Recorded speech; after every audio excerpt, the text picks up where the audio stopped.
ఏ press meet పెట్టినా కానీ కూడా మాటల్లో ఉన్నది చేతల్లో కనిపిస్తలేదు సార్. ముఖ్యమైన విషయం ఏంటంటే పబ్లిక్లో ఏదైనా అయితే చెప్తున్నామో నమ్ముతారు. ఇంతవరకు మన ఎన్నికల్లో ఏ తేజస్సుతోని ఏ ప్రభావంతోని ప్రజలను ఆకట్టుకోగలిగినవో ఆ ప్రభావంతోని ఎలా నువ్వు కొన్ని 1.5 lakh ఓట్లు ఎంత మామూలు ఓట్లతోని గెలిచిన ప్రభుత్వం వచ్చింది. వచ్చినప్పుడు మార్పు అంటే ప్రజల్లో మార్పు అంటే ఎంతవరకు మార్పు వస్తుందో మన తెలంగాణ పోయి ఇంకా తేజస్సు మీద ఎంత పరిపాలనకు వస్తుందో ఎంత గొప్పగా అయిపోతుందో అని ప్రజలు ఒకసారి నమ్మిండ్రు. మార్పు కనిపిస్తలేదు, ఉన్న మార్పు ఊడిపోయింది. ఎట్లా అంటే పబ్లిక్లో నిరాశ నిస్పృహలు నెలకొన్నాయి. ఏమిట్లోనైనా కానీ కూడా ఇది చేస్తారనే ఆశలన్నీ అడియాసలు అయిపోయినాయి. ప్రతి ఒక్కరు ఆశపడ్డారు. ఇక చెప్పిన వాగ్దానాలు 420 వాగ్దానాలు కానీ ఈ 6 వాగ్దానాలు కానీ ఒక్కొక్క వాగ్దానం వెంబడి ఒక్కొక్క గ్యారంటీ వెంబడి మూడు పథకాలు ఉన్నాయి. ఆ మూడు పథకాలు పోయినాయి, ఈ గ్యారంటీలు పోయినాయి, 420 పోయినాయి. ఇప్పుడు ఏమైపోయింది, ప్రభుత్వం వచ్చిందా లేదా, మేము గెలిచినామా లేదా అనే కాడున్నారు.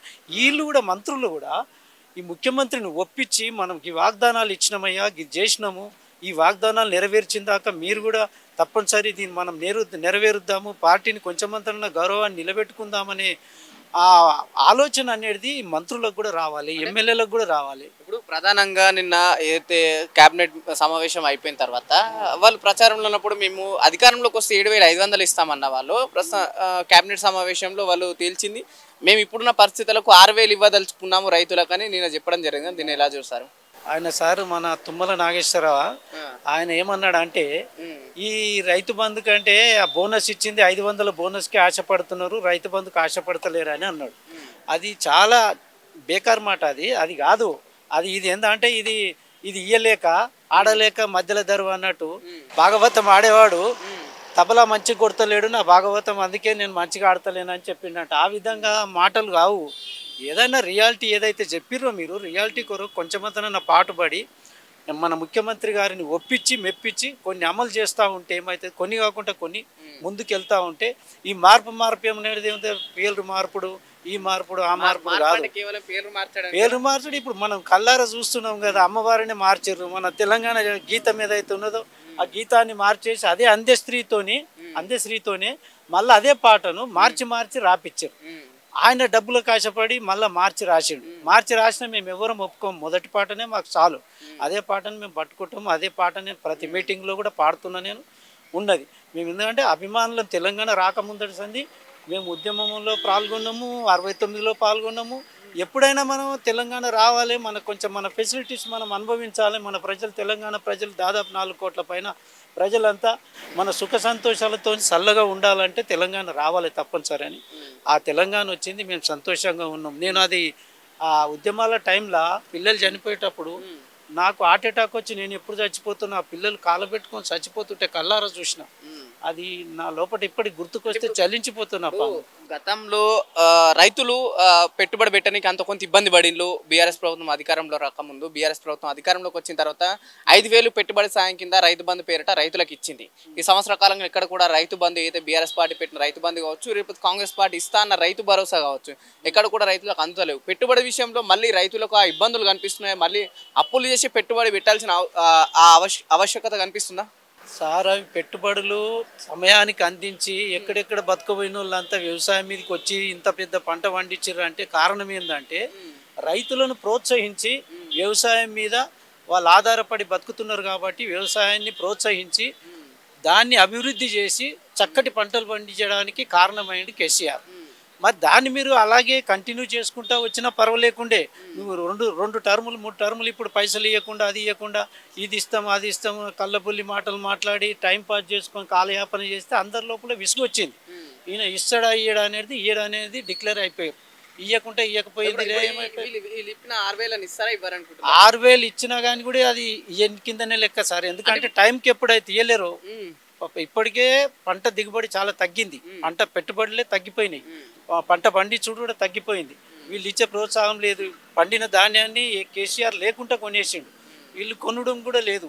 తడిసిపోయి వానల్లో తడిసిపోయి ఒడ్లన్నీ కాలువల పంటి నీళ్ళల్లో వెళ్ళిపోతూ ఉంటే గోడు మా నేర్చుకుంటా నీళ్ళకి వెళ్ళి ఎత్తుకొచ్చి కుప్పలు పోసుకొని నెలల తరబడి ఒడ్లు కొంటలేరు, ఏం చేయాలి ఏం చేయాలని మొరబెట్టుకున్నా కానీ ఎవడు దిక్కు లేడు, దాది లేడు, ఏ మినిస్టర్ లేడు, ఏ ఎమ్మెల్యే లేడు, ఎవరు లేడు. వాళ్ళని ఆదుకున్న రైతులను ఆదుకున్నోడే లేడు. మేము ఉన్నాం 500 బోనస్ కూడా ఇస్తున్నాం అంటున్నారు కానీ వెనకటికో పెద్ద మనిషి అన్నాడు వ్యవసాయమే దండు కానీ అంటే అదే పద్ధతిలో ఇప్పుడు ఈయన పాటించినట్టుగా అనిపిస్తుంది. ఏది చంద్రబాబు నాయుడు అనుండే వ్యవసాయం దండుగా వ్యవసాయాన్ని దండుగా అన్నదాన్ని పండుగ చేసినోడు కేసీఆర్. అంటే గురువు మాట మళ్ళీ శిష్యుడు పాటిస్తున్నాడు. పాటించప్పటికినే కదా ఆయన దండుగా అంటే ఈయన దండుగా కిందికి మళ్ళీ తెచ్చాడు. మన కేసీఆర్ పండుగ అన్నాడు, పండుగ 10 ఏళ్ళ కోలే పండుగ చేసిండు, రైతులంతా రాజుల లెక్క బతుకుతున్నారు. దాన్ని అక్షరాల మేము కళ్ళారా చూసినాము. ఒక్కడొక్క లారీల కొద్ది పంట ఒక్కొక్క రైతు. అవి ఇప్పుడు ఈ పంట విషయంలో కూడా పెద్ద ఎత్తున ఆరోపణ చేసింది. కాళేశ్వరంకు ఎక్కడ కూడా రైతులకు ఉపయోగపడలేదు. ఈ దైవాధీనం వర్షం పడింది అంత కొంత, అందుకే ఈ పంట పడింది అన్నాడు రేవంత్ రెడ్డి. దీని మీద ఏం చెప్తాం? సార్, కాళేశ్వరము ఒక గోదావరి, పెద్ద గోదావరి నదికి అడ్డం కట్టగట్టి దాన్ని నీళ్లు తీసుకుపోయి 100 కిలోమీటర్లు పారించి పంటలు పండియడానికి కారణమైంది కాళేశ్వరం. దాన్ని ఎన్నో ప్రాజెక్టులు కట్టి ఎన్నో నీళ్లు నిల్వ ఉంచేసి ఎత్తైన ప్రదేశాలకు పంపించి పంటలు పండించడానికి కారణమైంది కేసీఆర్ ప్రభుత్వం. దాన్ని మనం కాదనడానికి ఏ విధంగా వీల్లేదు. కాదన్నోళ్ళే కాలయాపన చేసుకుంటున్నారు, వాళ్ళు కాలగర్భంలో కలిసిపోతున్నారే తప్ప దాన్ని కాదనడానికి, నిజాన్ని కాదనడానికి ఎవరు సార్? అది పద్ధతే కాదు. ఒకటి చెప్పే, గతంలో కేసీఆర్ చెప్పిన మాట ఏంటంటే మేము మళ్ళీ అధికారంలోకి వస్తే మేము 6,000 ఇస్తాము, దశల వారీగా మేమే 5,000 ఇస్తున్నాం, 1000 ఇస్తాం, దశల వారీగా అధికారంలోకి వస్తే 6,000 ఇస్తామన్న కేసీఆర్ గారు ఆ మాట చెప్పి కాంగ్రెస్ దీనికన్నా మేము 7,500 ఇస్తామని వాళ్ళు అన్నారు. ఇప్పుడు మళ్ళీ రేవంత్ రెడ్డి మేము ఇప్పుడున్న పరిస్థితులకు 6,000 ఇవ్వదలుచుకున్నాం అన్నాడు. నిజంగా కేసీఆర్ బాటలోనే రేవంత్ రెడ్డి నడుస్తుందా అంటే ఏం చెప్తారు? అంటే ఆయన ఎన్నికల ప్రచారంలో ఎంత తేజతోని రేవంత్ రెడ్డి గారు ప్రచారం చేసిండో, ఎంత హుషారుగా పనిచేసిండో, అదే హుషారు పాలనలో కూడా ఉంటే చాలా బాగుంటుందని నా కోరిక. లేదంటారు పాలనలో హుషారు లేదు. మనం అధికారం వచ్చిందా లేదా అని ఇవన్నిటిని మర్చిపోయి, అభివృద్ధి పనులన్నీ మర్చిపోయి, ఇక్కడ బిల్డింగ్లు ఆగిపోయినాయి, ఇక్కడ అపార్ట్మెంట్లు ఆగిపోయినాయి, ఇక్కడ వాళ్ళని పేదవాళ్ళ ఇండ్లు గుల్లగొట్టడం, ఇవన్నీ పనికి మాలిన పనులు. ఎన్నడో కట్టుకున్న ఇండ్లు అవి అన్ని పర్మిషన్లు తీసుకొని కట్టుకున్నారు. అటువంటి ఇండ్లను గుల్లగొట్టడము, ఇవి పేర్లు మార్చడము, ఇది కాల్చడము, మన తెలంగాణ గీతాన్ని మార్చడము, అమ్మవారిని అంత బంగారు సొమ్ములను అమ్మవారిని మార్చడం, ఇవే పనులు అభివృద్ధి కావు. అవి ఎట్టి పరిస్థితుల్లో కూడా కావు. నువ్వు ఏ తేజస్సుతోనైతే, ఏ కాంతితోనైతే నువ్వు ఎన్నికల ప్రచారం చేసినవో అదే కాంతిని, అదే తేజస్సుని పరిపాలనలో చూపించమని కోరుకుంటున్నాను. ఇప్పుడు నిన్న ఈ రైతు భరోసా కూడా ఇందిరమ్మ ఆత్మీయ రైతు భరోసా అని ఒక పేరు పెట్టడం జరిగింది కదా, ఈ పేరుని ఎలా చూస్తావు మరి? సార్, ఇందిరమ్మ లేదు, సోనియామ్మ లేదు, రాహుల్ గాంధీ లేడు, ప్రియాంక గాంధీ లేదు, ఏ గాంధీ లేదు. ఇదంతా రేవంత్ రెడ్డి చేతిలో ఉన్నది, ముఖ్యమంత్రి వారి చేతిలో ఉన్నది. వాళ్ళ పేరు ఇప్పుడు ఇన్ని పనులు ఫెయిల్ అయిపోయిన పనులు చూసి కూడా రాహుల్ గాంధీ వచ్చి చెప్పొచ్చు కదా, మనం ఇటువంటి వాగ్దానాలు ఇచ్చినాం, మేము కూడా వాగ్దానాలు ఇచ్చినాం, మరి రేవంత్ రెడ్డి గారు ఇవన్నీ చేయాలంటానని చెప్పొచ్చు కదా. ఆయన రేవంత్ రెడ్డి పేరు కూడా మర్చిపోయి రాజు అని తలిగిండు రాహుల్ గాంధీ. రేవంత్ రెడ్డి పేరు కూడా మర్చిపోయిండు ఆయన. ఎందుకు ఒక రాష్ట్ర ముఖ్యమంత్రి, కాంగ్రెస్ అయితే 3 రాష్ట్రాల్లో ఉన్నారు, హర్యానా, కర్ణాటక, తెలంగాణ, ముగ్గురు సీఎంలు ఉన్నారు కదా, సీఎంలో ఉన్నారు. ముగ్గురు ఉన్నట్లు కూడా ఇంత ప్రచారం చేసి ఇన్ని రోజులు ప్రచారం చేసిన రాహుల్ గాంధీకే మన రేవంత్ రెడ్డి గారి పేరు మర్చిపోయి రాజు అని అన్నాడు. ఎందుకంటే మరి అటువంటి మర్చిపోయినా కావాలని గుర్తుపెట్టి లేదు. మన దేశాన్ని ఎట్లా పాలిస్తారు? ఒక ముఖ్యమంత్రిని మర్చిపోతే, సొంత పార్టీ నాయకుడిని మర్చిపోతే, ఆయన నాయకుడు వచ్చిండు, పిసిసి ప్రెసిడెంట్ తీసుకున్నాడు, కష్టపడి తిరిగిండు, కష్టపడి ముఖ్యమంత్రి అయ్యిండు, ఈ తేజస్సుగా కాంతులు చూపించుకుంటా ప్రచారం చేసిండు, ముఖ్యమంత్రి అయ్యిండు. అదే కాంతి పరిపాలనలో ఉంటే బాగుంటుందని లేకనే కదా సార్ ఇవన్నీ అందరు మొత్తుకునుడు, ఏడుచుడు, ఉద్యమాలు, రాస్తారోకోలు, ధర్నాలు.